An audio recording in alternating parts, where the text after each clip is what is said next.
Testing. Just waiting for us to go live and on the air. Should be there any second now. Sorry, just bear with me. Yeah, there I am. Let's hit the go live button. And we are live. Hope everyone's doing well. I'm talking to you on Thursday, December the 26th.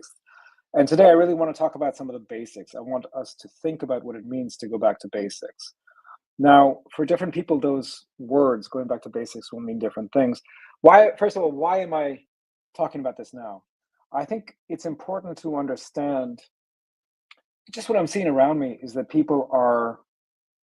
they're not focusing on the things they should be focusing on. They're doing little things which may or may not have benefits, but if they have benefits, they're fairly small benefits.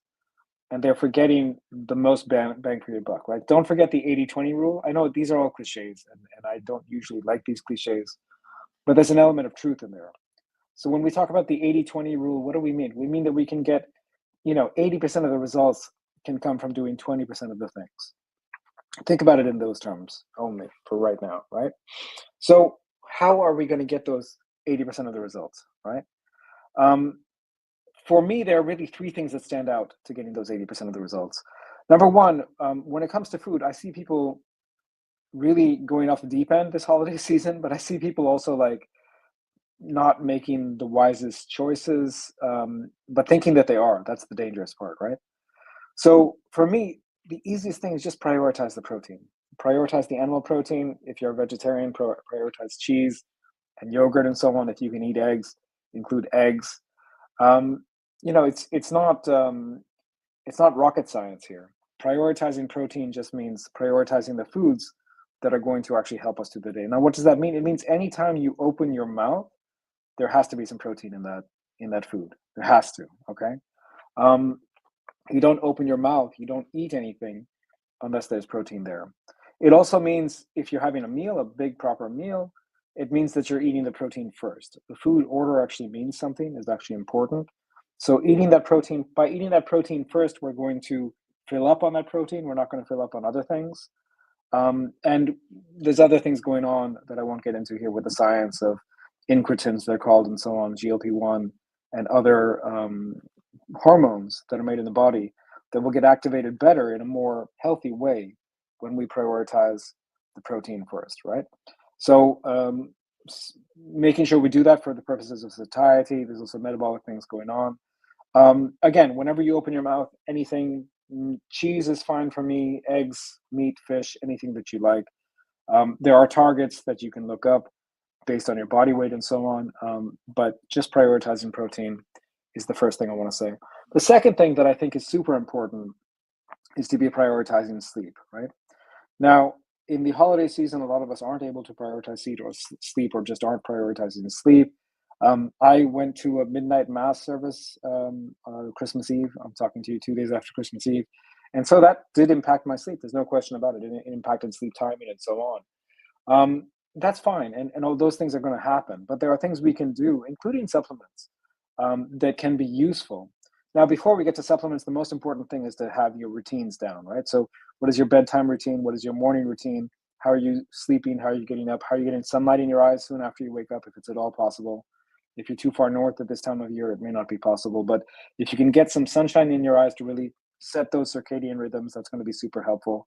Other ways to prioritize sleep are to make sure that you have that evening routine down in a really good way, that you are winding down your ending days in the way that you want to.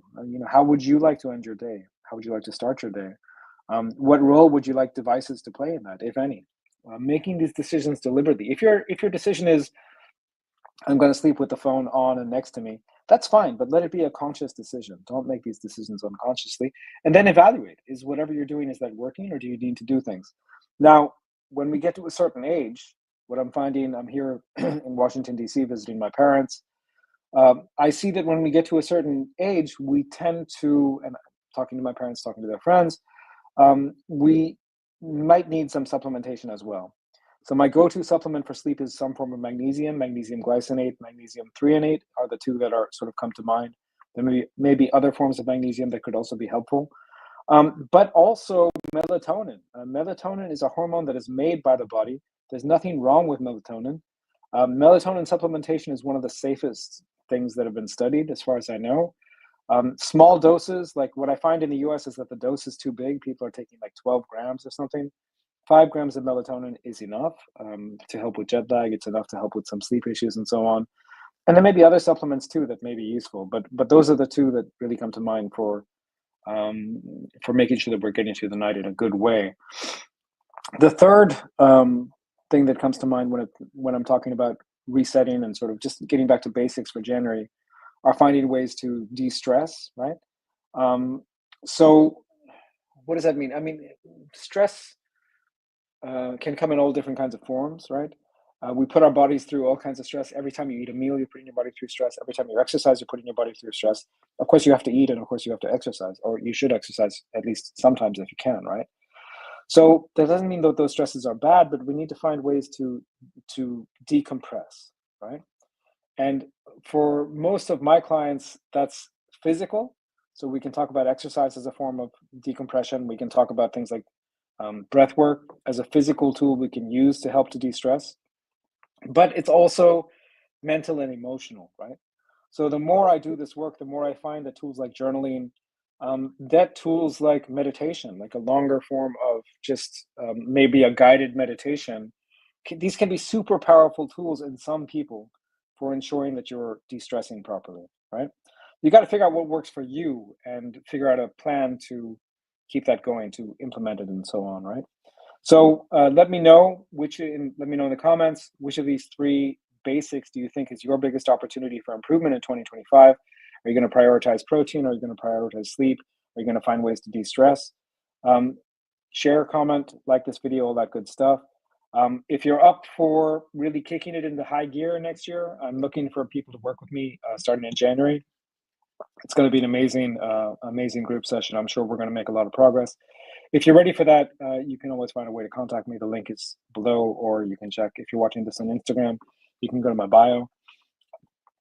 Health doesn't have to be complicated. By focusing on the basics, right? So protein, sleep, stress, you can build a strong foundation, right? And I look forward to working with many of you in the year ahead. Have a great holiday season. Enjoy it as it's still going on. Thanks, and I'll see you in the next one.